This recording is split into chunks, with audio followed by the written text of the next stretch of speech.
Today there was a debate going on in the House of Commons regarding the winter fuel payments. And if I'm honest, it's quite sad to watch. Instead of having a proper debate about worries people are facing, the Tories are just trying to use it for political capital. Resident MP genius Esther McVey trying to claim that it's only because people didn't vote for Labour that they're getting their winter fuel allowance removed. No, this is good old-fashioned pork barrel politics, taking money away from the people that the Chancellor thinks don't vote Labour, like pensioners, to hand to people that they think do vote Labour. And Mel Stride trying to claim that Labour were being paid off by their union paymasters. Absolutely no mention of the donations received by the massive racist Frank Hester. If it's not the case that the trade unions are running the Labour Party, hands up everybody opposite who has not received some money from the trade unions.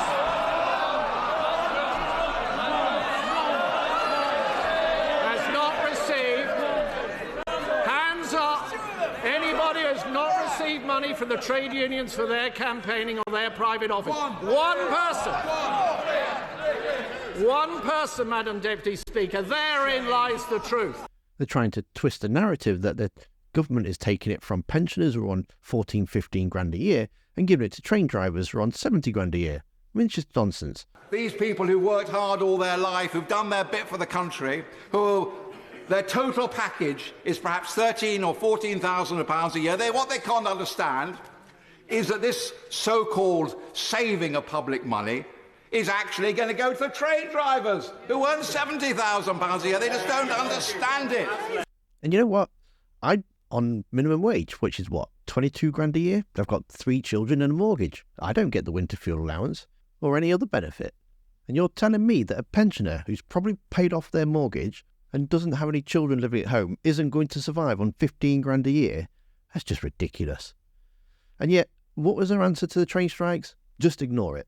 It was actually costing the country more not to settle with the train strikes. And we know full well that the Tories were quite happy to let these train strikes keep carrying on.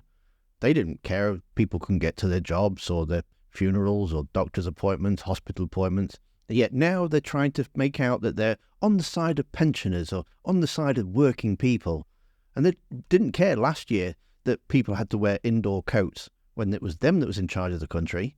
So I really did like it being pointed out that all this is just crocodile tears.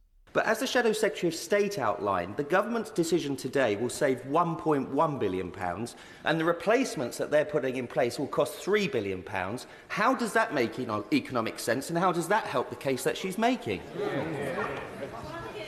Give credit to the right honourable gentleman for his chutzpah in coming today to say that it is this government that has denuded pensioners of income, when it is